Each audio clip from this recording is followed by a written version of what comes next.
In our texts this morning, we'll hear three series of threes.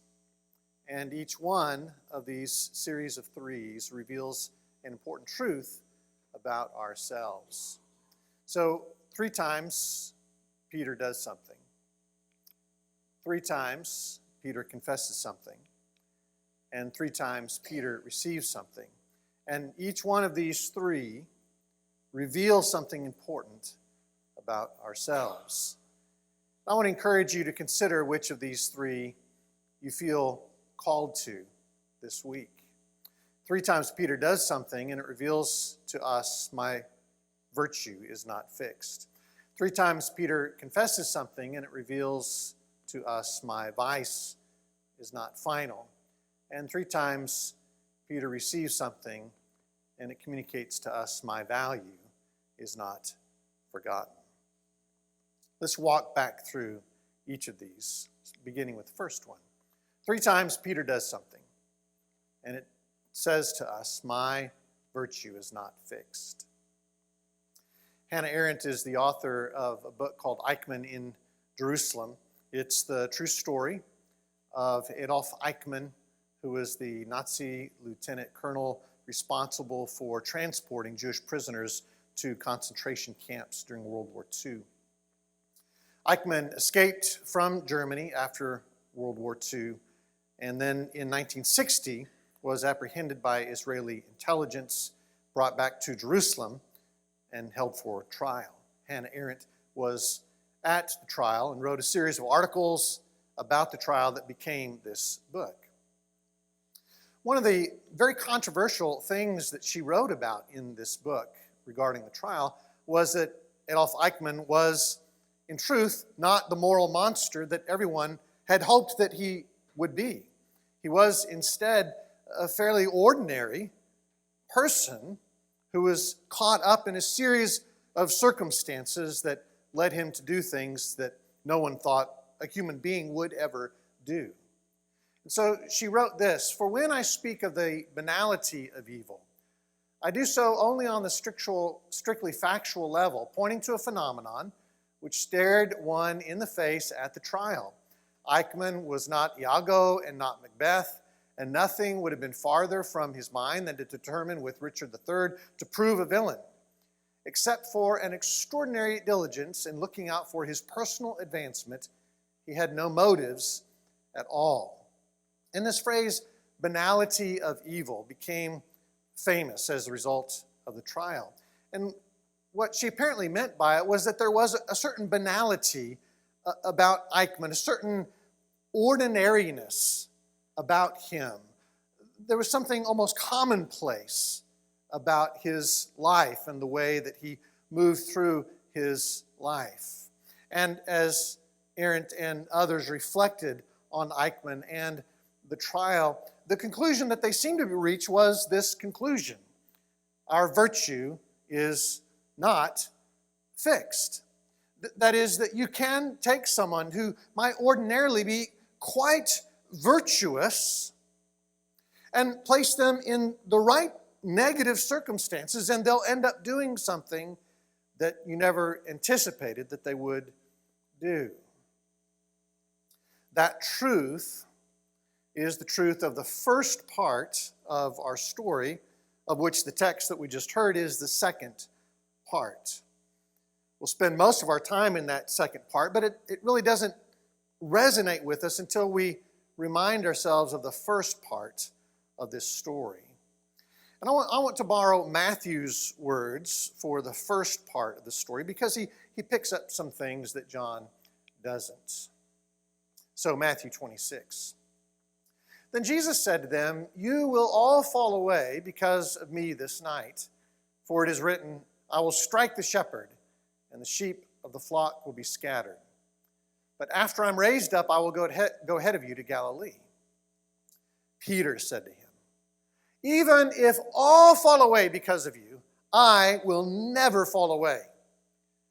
Jesus said to him, 'Truly, I tell you, this very night, before the cock crows, you will deny me 3 times. Peter said to him, Even though I must die with you, I will not deny you. And so said all the disciples.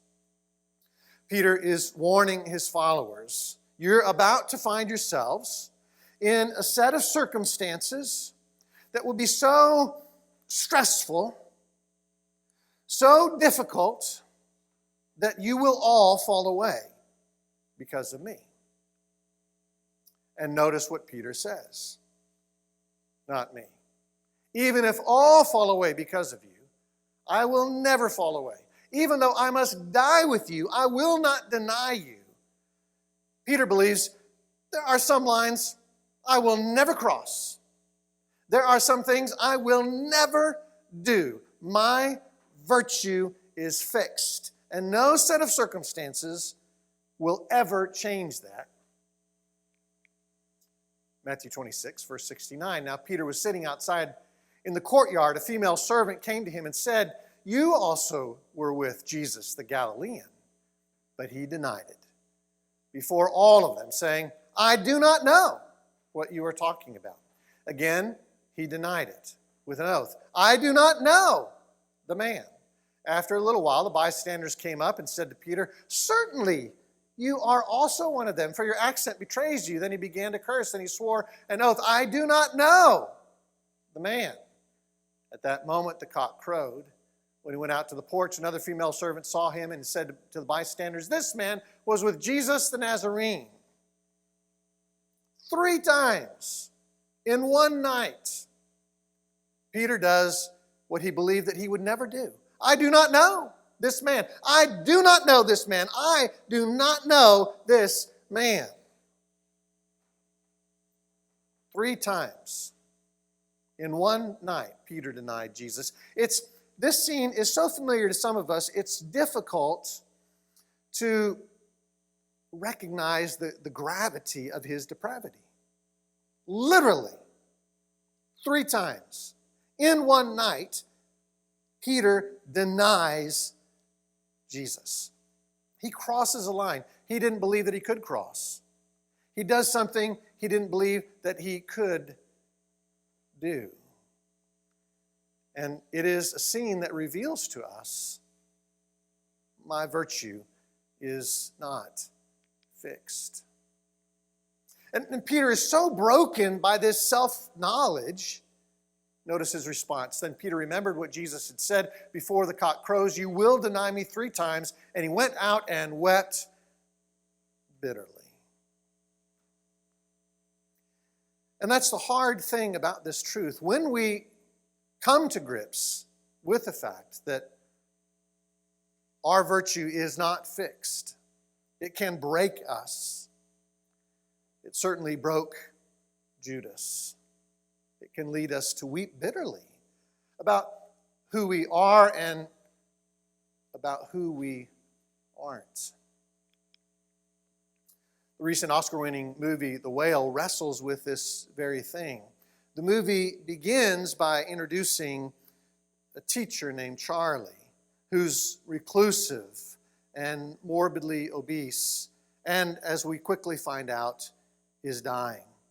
Within days, he will be dead. And the rest of the movie fleshes out what's happened. How did he get to this point in his life? And what's happened is that Charlie did something he never imagined that he could do 8 years earlier. He walked away from his wife and from his daughter, Ellie. And for 8 years, he's been estranged from Ellie. And now, on this final few days, he attempts reconciliation with Ellie. And at one moment, he tells Ellie, I never imagined that I would be a father who walked away from my daughter. And he explains that he has been so filled with regret at that decision and that action that it is the very thing that's led him to become reclusive and morbidly obese and now dying. It is that decision that has killed him. And the movie creates space for us to wrestle with this truth. My virtue is not fixed. And I think this is intended to lead us to at least two things: humility and empathy. This picture of Peter in the first half of the story should create some humility about ourselves. There's a kind of arrogance about Peter before this scene. I'll never do that. I'll never cross that line. And then later there's quite a bit of humility in Peter.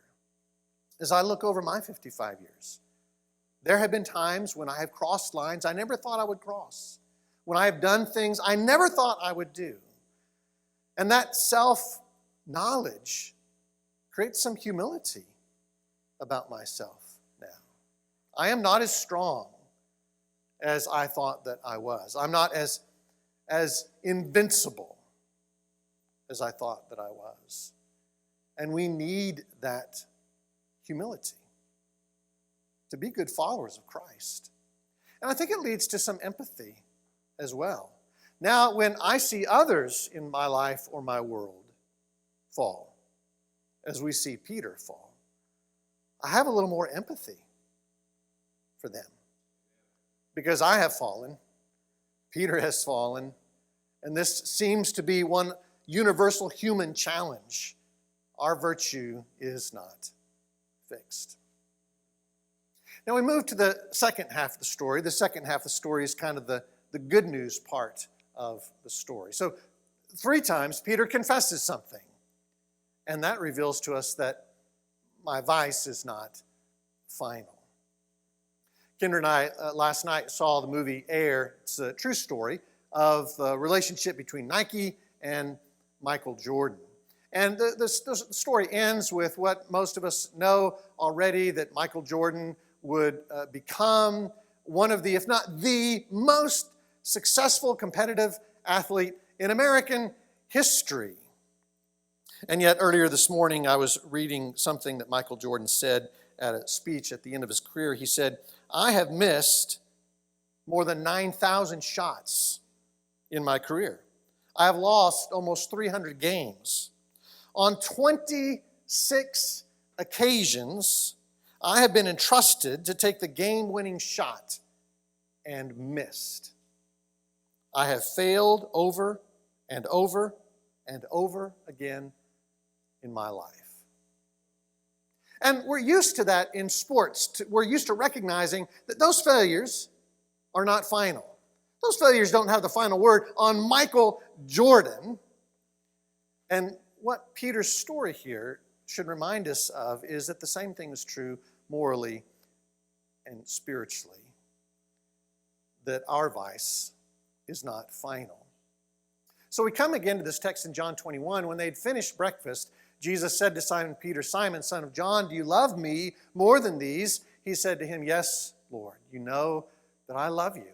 Jesus said to him, "Feed my lambs." The second time he said to him, "Simon, son of John, do you love me?" He said to him, "Yes, Lord, you know that I love you." Jesus said to him, "Tend my sheep." He said to him the third time, "Simon, son of John, do you love me?" Peter felt hurt because he said to him the third time, "Do you love me?" And he said to him, "Lord, you know everything. You know that I love you." Jesus said to him, "Feed my sheep." There's no coincidence that 3 times Peter denies Jesus. "I don't know the man. I don't know the man. I don't know the man." And the fact that here Jesus invites Peter to confess 3 times, "I love you, Lord. I love you, Lord. I love you, Lord." Jesus doesn't need to hear this confession. Jesus already knows this truth. Peter is the one who needs to hear this confession. Peter's threefold denial of Jesus in the first part of the story reveals that he is capable of greater evil than he'd ever imagined, and so it calls for humility and empathy. But Jesus' threefold question of Peter here reveals that Peter is capable of greater love than he'd ever believed. What Peter needs in this moment is to be able to believe that in spite of what he has done, he is still capable of great love and great loyalty. One of the greatest gifts that Jesus brings us is not the gift of revealing the darkness that lies within us. One of the greatest gifts that Jesus brings is the gift of revealing the love and the light that lies within, given to us by God. 3 times, Jesus gives him the chance to acknowledge, in spite of what he's done, that vice is not final. That vice does not have the last word on who he is. I love you, Lord. I still love you, Lord.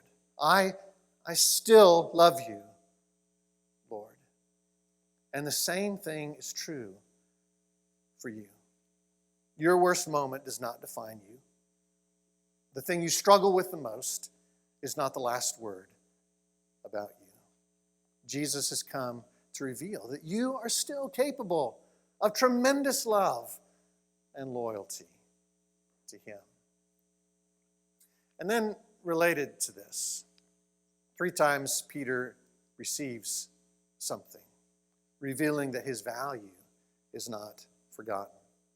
Now, there's something counterintuitive about all 3 of these lines, and I feel especially that is true about this line. Imagine if Peter had committed his 3-fold denial of Jesus today. He would have been outed on social media, right? He would have been critiqued on social media. He would have then been deplatformed from social media, canceled from social media, and faith leaders all over would have made it their primary mission to ensure that Peter never found his way into a pulpit again. But look what Jesus does here. 3 times, Jesus issues the invitation to get back in the game, to play his role in the kingdom of God. When they had finished breakfast, Jesus said to Simon Peter, Simon, son of John, do you love me more than these? He said to him, yes, Lord, you know that I love you. Jesus said to him, feed my lambs. A second time he said to him, Simon, son of John, do you love me? He said to him, yes, Lord, you know that I love you. Jesus said to him, tend my sheep. He said to him the 3rd time, Simon, son of John, do you love me?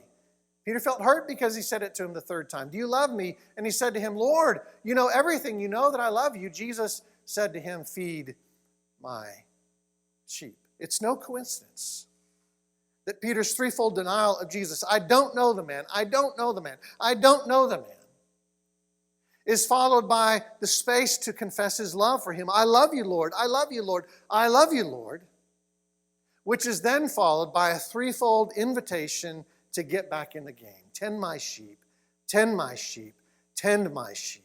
Jesus hadn't forgotten Peter's value. Jesus knew that perhaps even more so now than ever, because of what Peter has just been through, he will be a phenomenal shepherd for sheep who are just like him. And the same is true for you. The same has been true for every person of God. Our value is not forgotten. Thomas Cromwell is the author of a book called Saints Behaving Badly. The cutthroats, crooks, trollops, conmen, and devil worshippers who became saints. And he introduces the book in these words, at least since the 19th century, many authors have gone out of their way to sanitize the lives of the saints, often glossing over the more embarrassing cases with the phrase, he or she was once a great sinner. I don't doubt the hagiographer's good intentions, but I can't help thinking it is misguided to edit out the wayward years of a saint's life.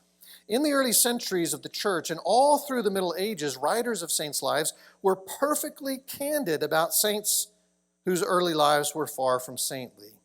It is from these ancient sources that we learn of the bloodbath St. Olga unleashed on her husband's assassins, of St. Mary of Egypt trolling the streets of Alexandria for new sexual conquests, of the obscenely rich St. Thomas Becket looking down at a poor man almost freezing to death in the street and refusing to give him his cloak.